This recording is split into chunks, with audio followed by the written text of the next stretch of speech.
February 7, 1997, Fort Lauderdale, Florida, a hospital room. Simone Rizzo DeCavalcante, 84 years old, grey hair, still sharp in the eyes, took his last breath surrounded by nurses who had no idea who he was. No FBI surveillance, no press. No headlines, just an old man dying of natural causes, buried days later at Greenwood Cemetery in Hamilton, New Jersey. The mob boss who inspired the Sopranos died the way he lived, quietly, completely under the radar. This wasn't some flashy boss like John Gotti. Sam DeCavalcante never threw parades for himself, never did perp walks with $1,000 suits. He ran a legitimate plumbing supply business in Kenilworth, New Jersey, and behind that storefront, he built a $50 million criminal empire that controlled labor unions, gambling operations, and murder contracts across the Garden State. The FBI called him Sam the Plumber. His guys called him the Count. He claimed descent from Italian royalty and carried himself like it. But here's the thing. While Carlo Gambino, Joe Bonanno, and Vito Genovese commanded respect from New York's 5 families, DeCavalcante spent decades begging for a seat at their table. He was the boss of what they mockingly called a pygmy family, too small to matter, too Jersey to be taken seriously. This is the story of how one man tried to prove he belonged in the big leagues, how he ordered hits to impress New York, how the FBI planted bugs in his office and recorded over 2,000 pages of conversations that exposed the Mafia's inner workings like never before, how his own words became evidence, how he went to prison, how his successors turned his family into the blueprint for Tony Soprano, and how, despite everything, Sam DeCavalcante spent his final years in a Florida retirement community, never cooperating, never flipping, dying with his secrets intact.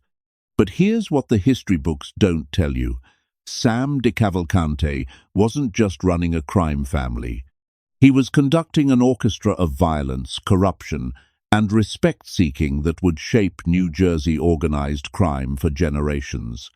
He attended commission meetings with the most powerful mobsters in America. He ordered murders to prove his loyalty. He ran union rackets that controlled billions in construction money. And the whole time, he recorded everything himself, not intentionally. The FBI did it for him. From 1961 to 1965, every conversation in his plumbing office was captured. Every scheme, every betrayal, every moment of insecurity. Let's go back to where it started, because you can't understand Sam the Plumber without understanding where he came from.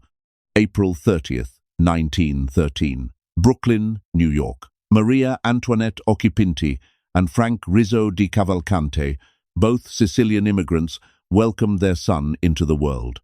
Simone Paul Rizzo DeCavalcante.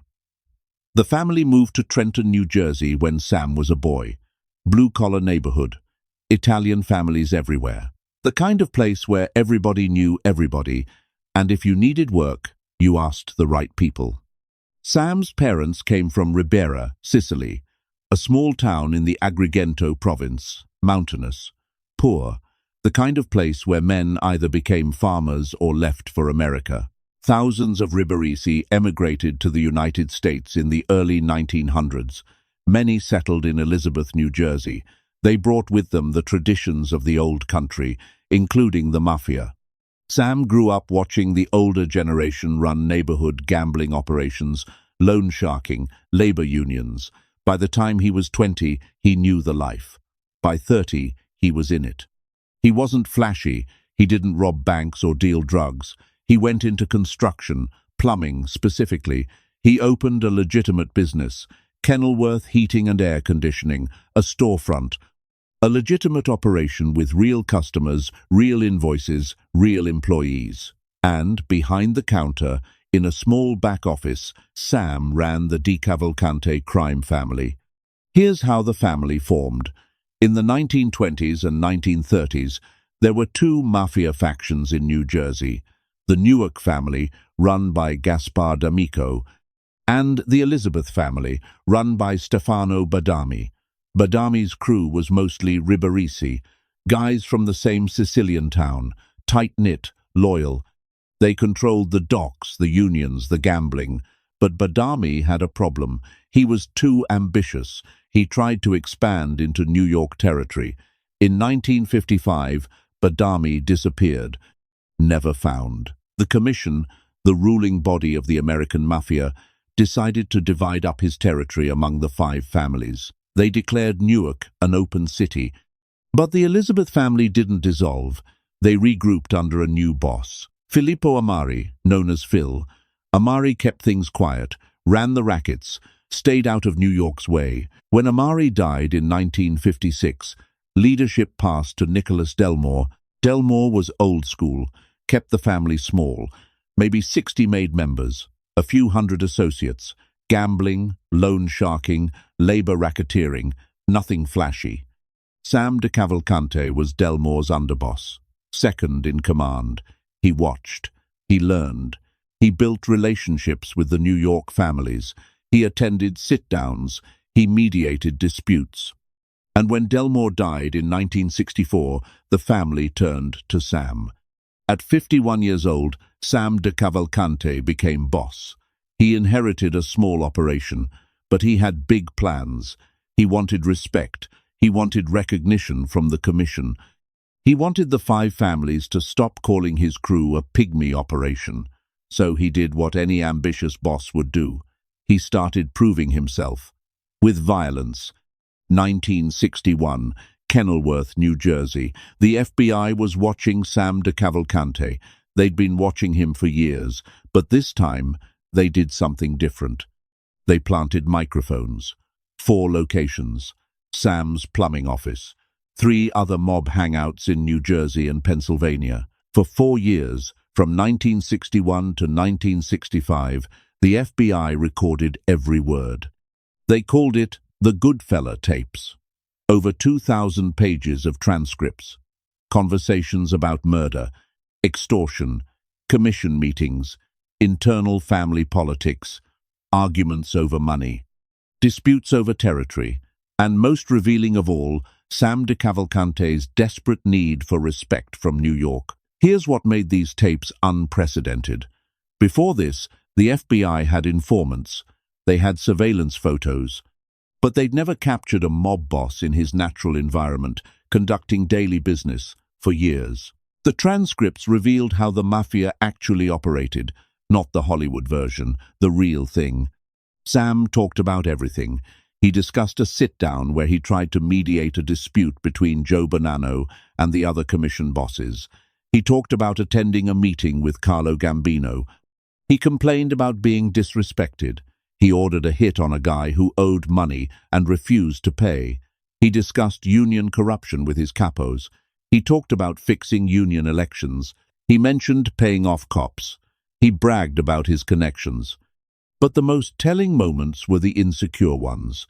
In one conversation, Sam lamented how the 5 families looked down on him. He said they treated him like a joke, like he ran a Mickey Mouse operation. In another, he complained that even though he attended commission meetings, he wasn't a full voting member.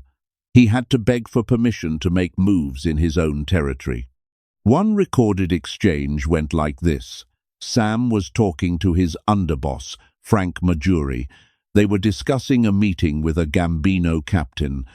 Sam said, and this is paraphrased from court records, that the New York guys thought Jersey was nothing, that they could walk all over him. Maggiore told him to prove them wrong. Sam replied that he'd been trying for 20 years. This was the paradox of Sam DeCavalcante. He was a boss. He controlled a crime family. He made millions. But he spent his entire reign seeking validation from men who would never give it to him. Because in the Mafia, respect isn't given, it's taken. And Sam was too smart, too cautious, too corporate to take it the way Gotti would later. The FBI knew they had gold. But there was a problem. The tapes were recorded using illegal wiretaps. In 1961, the rules around electronic surveillance were murky. The FBI didn't have proper warrants. They just planted bugs and listened. When they tried to use the tapes in court, defense lawyers challenged them. Some charges were thrown out, but the damage was done. The public now knew what mob bosses talked about. Newspapers published excerpts. Time magazine ran a story in June 1969 titled "Taping the Mafia." It detailed Sam's conversations, his schemes, his insecurities. Sam was humiliated, not because he got caught, that came with the territory, but because the tapes revealed his desperation, his need to be liked by men who considered him beneath them. But the tapes also revealed something else. Sam DeCavalcante wasn't stupid, he was strategic. He built alliances, he controlled labor unions through proxies.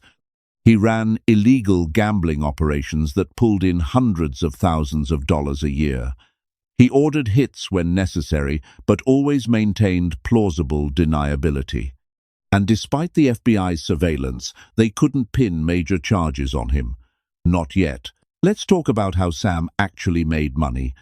Because this wasn't some street-level operation, this was a sophisticated criminal enterprise. Gambling. This was the foundation. Numbers, rackets, sports betting, card games. The DeCavalcante family ran gambling operations across northern New Jersey, Elizabeth, Newark, Jersey City. They had bookies on every corner, every bet. The house took a cut. Sam's cut. The family pulled in an estimated $500,000 a year just from gambling. In 1960s dollars, that's about $4 million today. Loan sharking. This went hand in hand with gambling. A guy loses big, he needs money fast. The family lends it, 20% interest per week.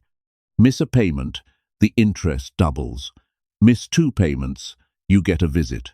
The FBI tapes captured Sam discussing a borrower who refused to pay. Sam told his cousin he might shoot a couple of blanks at him, just to scare him. This wasn't about violence for violence's sake. This was about sending a message, pay up or else. Labor racketeering. This was the crown jewel. Sam didn't control unions directly. He used proxies, guys who were officially clean. One of those guys was John Gotti. John Gotti, born 1925, World War II veteran, came back from the war and followed his father into the Laborers' International Union of North America, LIUNA. Local 394, based in Elizabeth. Gotti was a business agent. He negotiated contracts, he represented workers, and behind the scenes, he took orders from Sam DeCavalcante. Here's how the scam worked. Construction companies wanted to bid on projects, big projects, government contracts, hospitals, schools, but they needed union labor. Gotti controlled the union. If a company wanted workers, they paid Gotti. Not just union dues, payoffs, cash under the table, tens of thousands of dollars. In exchange, Gotti guaranteed no strikes, no slowdowns, no problems. The company got their workers, Gotti got his money, Sam got his cut. One FBI report estimated the DeCavalcante family controlled over $10 million in union pension funds. They used that money for loans, investments, payoffs. It was a slush fund, and it was untouchable. Because on paper, everything was legal. Gotti was smart. He didn't flaunt it. He lived modestly, drove a regular car, went to church, coached Little League. But behind closed doors, he was Sam's enforcer in the union world. And when Sam eventually went to prison, Gotti would take over the family. But we'll get there. Extortion. This was simpler. A business operates in DeCavalcante territory. They pay tribute. A waste management company wants to service a neighborhood. They pay. A trucking company wants to deliver goods to the docks. They pay. Refuse, and trucks get vandalized. Workers get threatened. Contracts disappear. Most companies just paid. It was the cost of doing business in New Jersey. Murder. Sam didn't kill for sport. He killed strategically. Informants, guys who stole from the family, guys who disrespected the family. The FBI tapes captured Sam discussing at least 8 murders, conversations about who needed to go, why, how it would be done, who would do it. But here's the thing, the FBI couldn't prove most of it. The tapes were evidence of intent, not action. They showed Sam knew about murders, possibly ordered them, but they couldn't put a gun in his hand, couldn't place him at the scene. So when charges finally came, they focused on what they could prove: extortion, gambling, racketeering.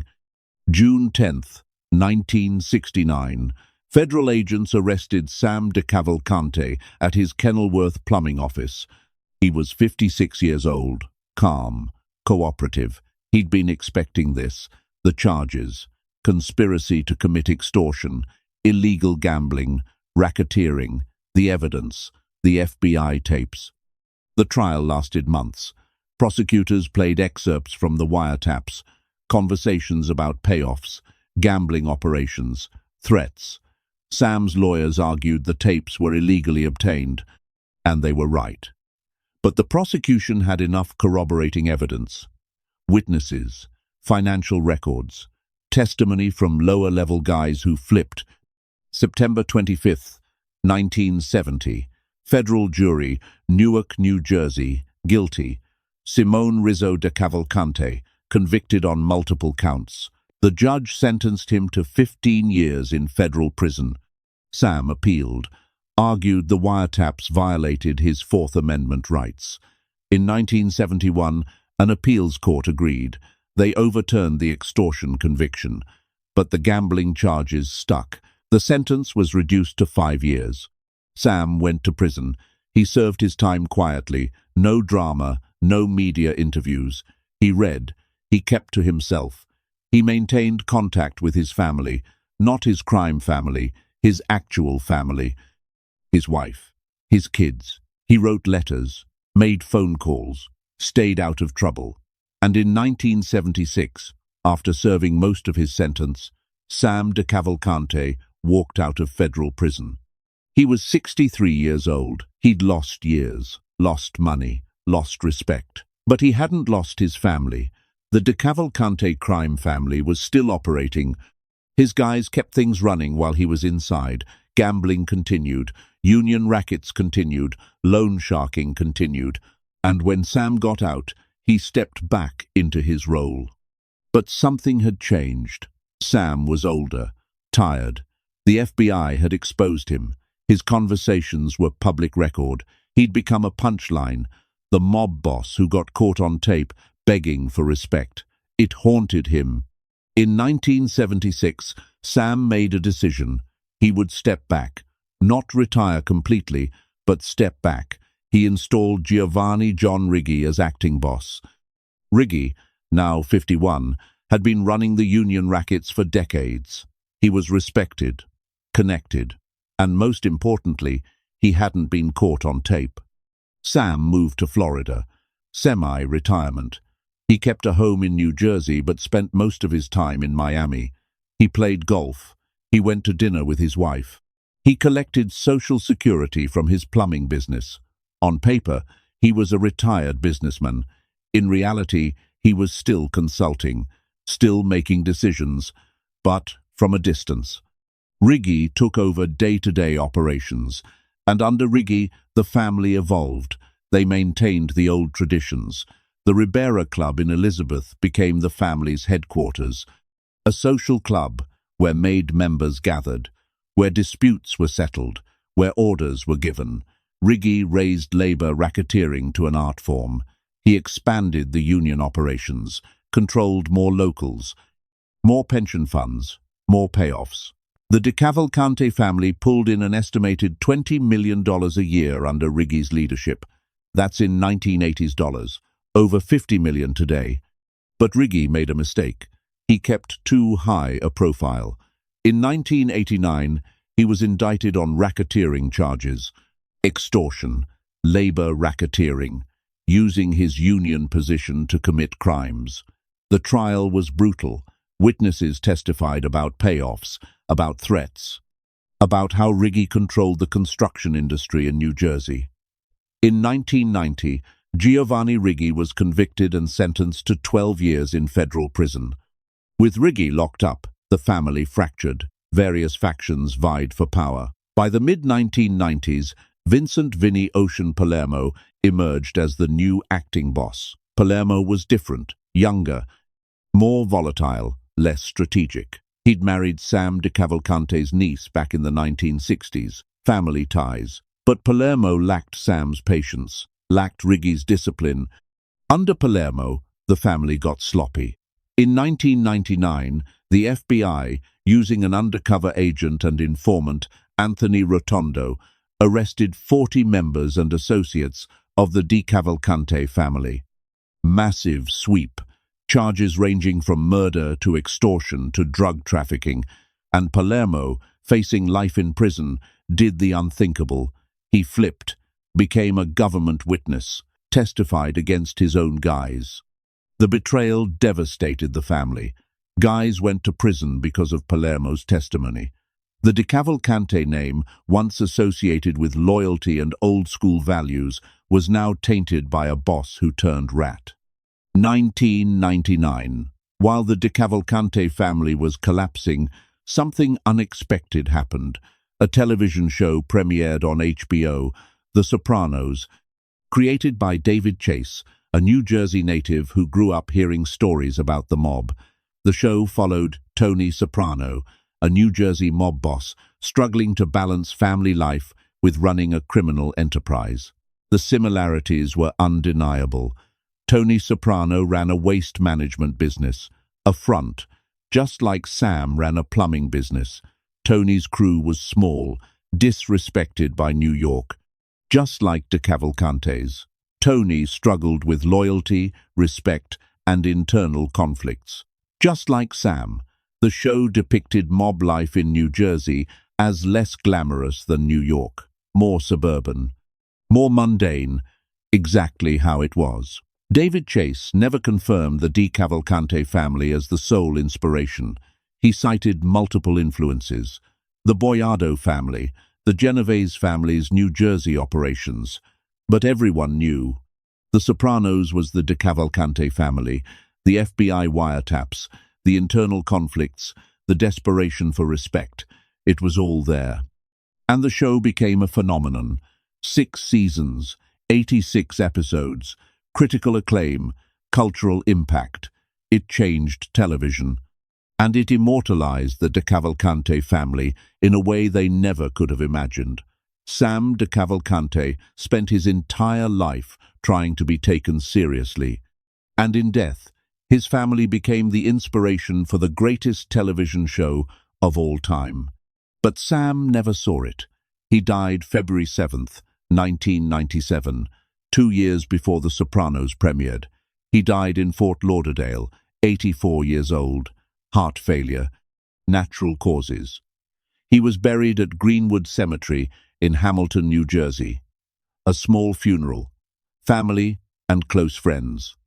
No mob ceremony, no headlines.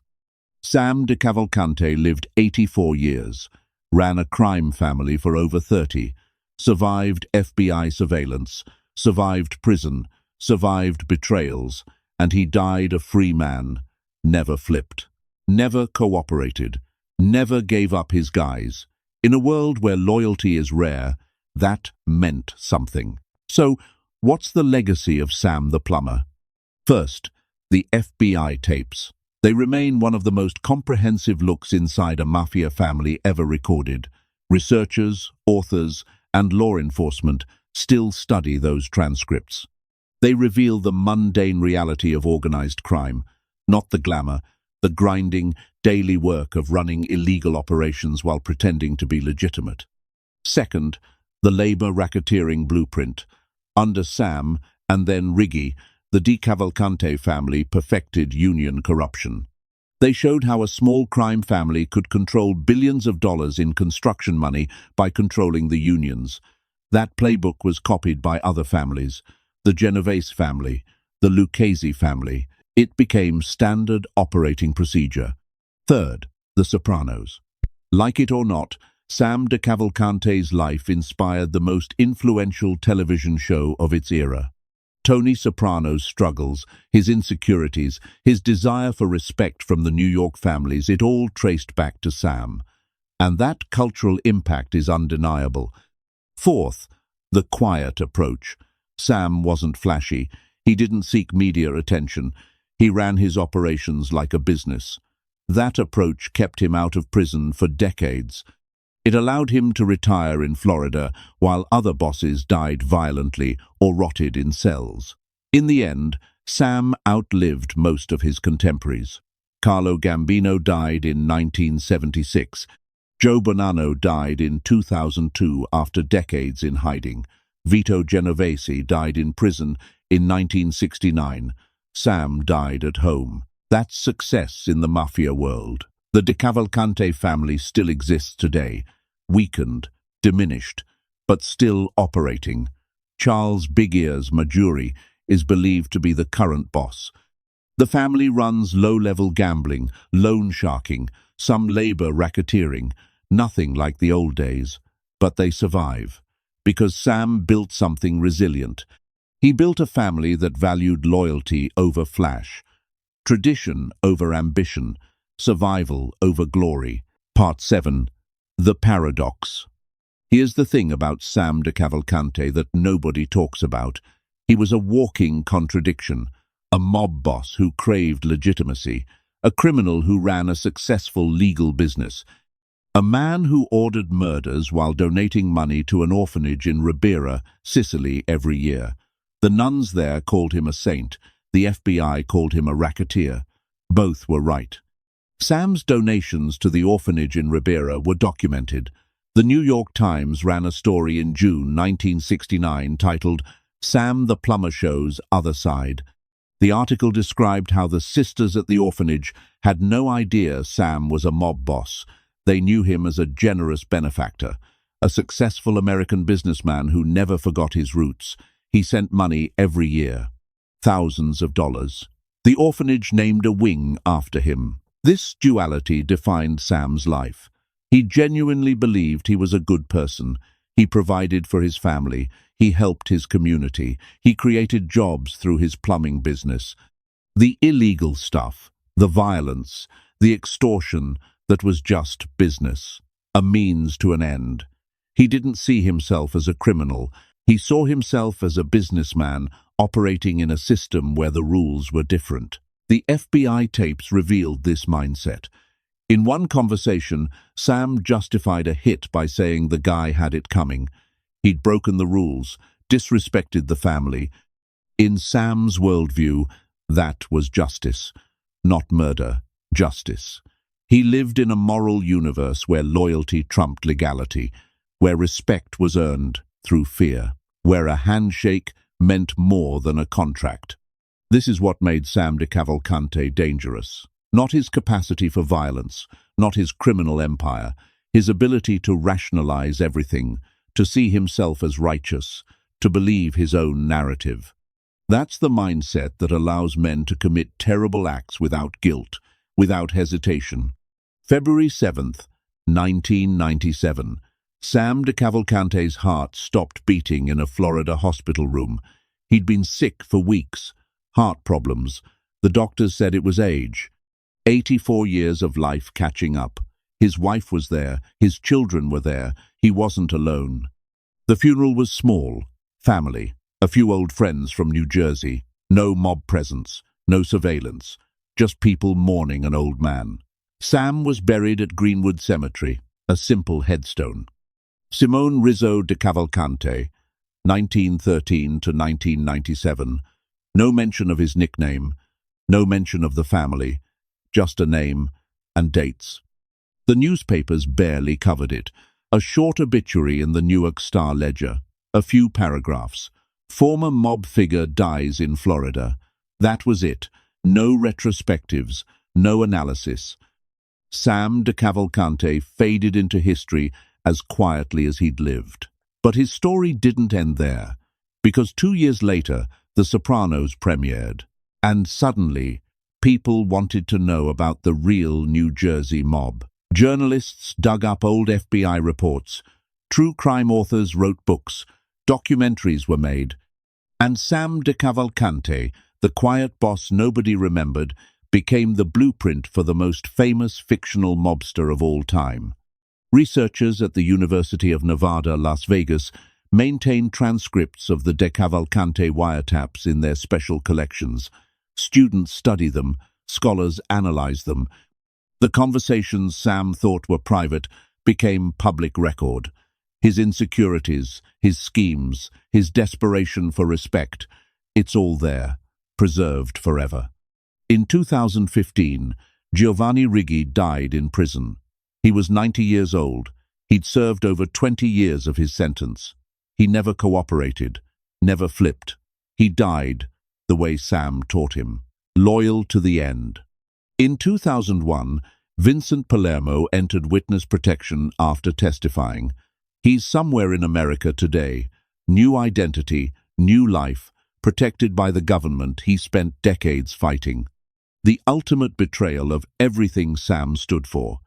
The DeCavalcante family today is a shadow, maybe 20 made members, a few dozen associates.